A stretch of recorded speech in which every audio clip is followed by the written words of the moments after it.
नमस्ते जी। मैं धर्मेंद्र कटारिया, जिला बिजनौर, उत्तर प्रदेश, भारत से। आज आत्म साक्षात्कार के शंका समाधान नंबर 25 में हम ईश्वर के ध्यान के अंतर्गत जिस अष्टांग योग में समाधि, संध्या उपासना के अंतिम चरण अर्थात उपासना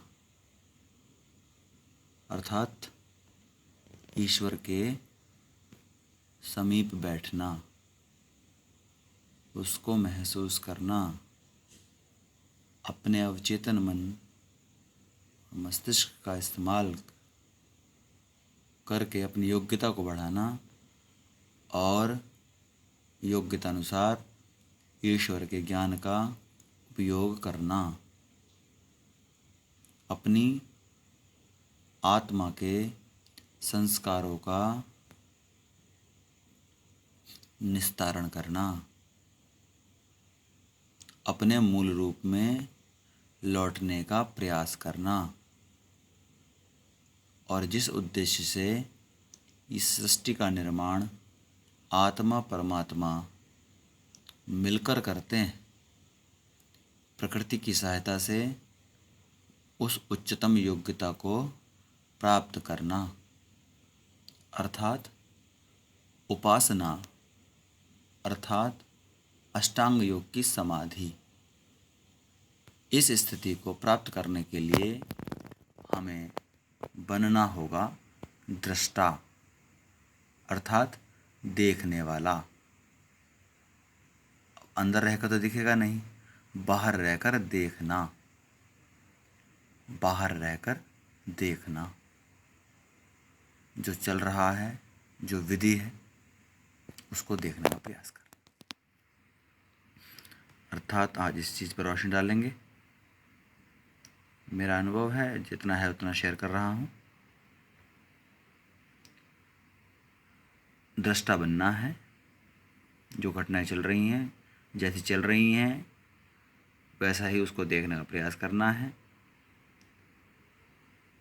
ये अल्बर्ट आइंस्टाइन हैं, जो महान गणित के विद्यार्थी थे, E=mc² देने वाले फिजिक्स के बहुत बड़े भौतिक शास्त्री हुए। उनका भी कहना था कि अगर आप अकेले हो जाते हो, एकांत में चले जाते हो और अपने सबकॉन्शियस का इस्तेमाल करने का प्रयास करते हो और आपको उच्च क्वालिटी की पवित्र जिज्ञासाएं हैं, उच्च स्तर है, तब आप निसंदेह उच्चता को प्राप्त करोगे। तब परमात्मा आत्मा ये कैसे समीप बैठती हैं, उसको जानने के लिए ऐसी स्थिति होती है। यहाँ दिखाने का मंशा यही है कि पृथ्वी को देख रहे हैं बाहर से, आत्मा और परमात्मा, यानी कि आत्मा और परमात्मा इस प्रकृति से बनी सृष्टि को देख रहे हैं और अपने ज्ञान और विज्ञान से इसको समृद्ध करने का प्रयास आत्मा करता है, परमात्मा उसमें सहायक है। इस स्थिति को प्राप्त करने के लिए मेरे दोनों वीडियो देख लेना कि परमात्मा हमसे 10 मिनट की दूरी पर है। अपनी आत्मा का संस्कार करते रहना, निसंदेह आप इस स्थिति को प्राप्त कर पाओगे। और इसके लिए आपको तीनों तरह की ऐषणाओं से मुक्त होना होगा: पुत्रेषणा, लोकेषणा, वित्तेषणा। यानी न धन के बारे में ज़्यादा राग हो, न द्वेष हो, न परिवार के संबंध में ज़्यादा राग हो और न अपनी छवि को लेकर लोकेषणा के अंदर राग हो, क्योंकि लोकेषणा और वित्तेषणा हमारे आचार विचार को भ्रष्ट कर देती है और इसके लिए हमें मुक्ति का मार्ग चाहिए। तो हमको तीनों चीज़ छोड़नी होंगी, मितव्ययता से इनका उपयोग करना होगा। अगर हम ये करेंगे तो नुकसान ही होना है कि जिस जाल पर बैठे हैं उसी को काटने का प्रयास कर रहे हैं। अर्थात उपयोग करना है, चीज़ों को समझना है। और ये जो भवसागर है, भवसागर अर्थात वो अवस्था जो हमें इस पृथ्वी पर मिली हुई है, ये स्टेज 1 है। हमारी जो धरती है ये हम मनुष्यों के लिए स्टेज 1 है। और इसमें लगातार हम बार बार अपना शरीर बदल रहे हैं, बार बार शरीर बदल रहे हैं। हम आ जा कहीं नहीं रहे हैं, आवागमन नहीं है, हम आ जा कहीं नहीं रहे हैं। हम बस इस प्रकृति से उस प्रकृति में जाने का प्रयास कर रहे हैं परमात्मा के कर्मफल के अनुसार। जो कर्मफल है परमात्मा दे रहा है। और जैसे ही आप शरीर त्यागते हो, आत्मा प्रकृति से अलग होती है, परमात्मा के कर्मफल अनुसार तुरंत दूसरा प्रकृति उसको मिल जाती है, जीवन प्रारंभ हो जाता है। लेकिन अल्टीमेटली उसको रहना इसी पृथ्वी पर है जब तक वो मोक्ष को प्राप्त नहीं करता। मोक्ष अर्थात क्या है? मोक्ष वो आत्मा की उच्च चेतना है, आत्मा की उच्च चेतना है। उस चेतना में पहुंचने के पश्चात वह इस भवसागर से जो पृथ्वी पर मौजूद है, जिसको स्टेज 1 कहा जा रहा है, ये स्टेज 1 है। इससे पार होने के लिए उसको अपनी चेतना का स्तर उठाना होगा। सारी ऐषणाएँ, सारे बुरे विचार भूत और भविष्य के छोड़ने होंगे, वर्तमान रहना होगा। आत्मा का मूल स्वभाव वर्तमान में रहना है, उसको मूल स्वभाव में पहुंचना होगा।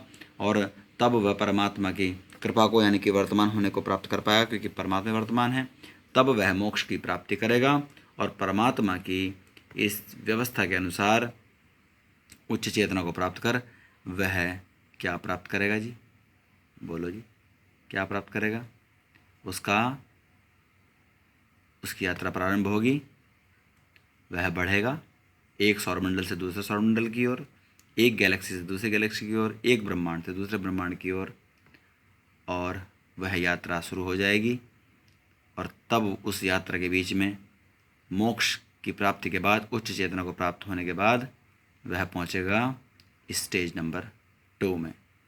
यानी कि भवसागर को पार करने के लिए मोक्ष रूपी उच्च चेतना को प्राप्त करना और आपको पहुंचना है स्टेज नंबर 2 में। यही परमात्मा और आत्मा बैठे हुए चर्चा कर रहे हैं कि हमको दूसरी स्थिति में कैसे पहुंचना है। उसके लिए आपको मेरे दोनों वीडियो देखने होंगे। और दोनों वीडियो के अंदर 10 मिनट की दूरी पर जो परमात्मा बैठा है, यानी कि आत्मा का साक्षात्कार बैठा है, यानी उससे पहले आपकी बुद्धि की तीव्रता बैठी हुई है, सूक्ष्म होना बैठा हुआ है। ये सारे क्रमागत क्रम हैं, विज्ञान है। आप सोचते रहिए, करते रहिए, जितना होगा उतना आगे बढ़िए और निसंदेह ये स्थिति आपको प्राप्त होगी, ऐसी मेरी आशा है। इति ओम शम।